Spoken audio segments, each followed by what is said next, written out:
What is your trigger to know a lot about Islam? Just as I said, I went to Malaysia, Mm-hmm. I went to Bali, and I went to south of Thailand, and I met a lot of friends, meet a lot of people. They were so nice. So it made me curious about what they believe. But there's a story about the Islamic agenda, right? You just come to Islamic event, so you Yeah. just sit 3 But hours. it just, without- yeah, it's just one of the, opportunity. Like so many things happened. I went to Islamic event. I met a lot of friends.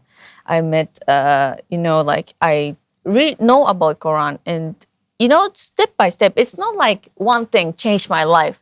I don't want to make my life so dramatic like this. You know, guidance can be little by little. Some people may be big. Some people one day. Some people take months. Everybody's different. And then for me, it was just little by little, curiosity to faith.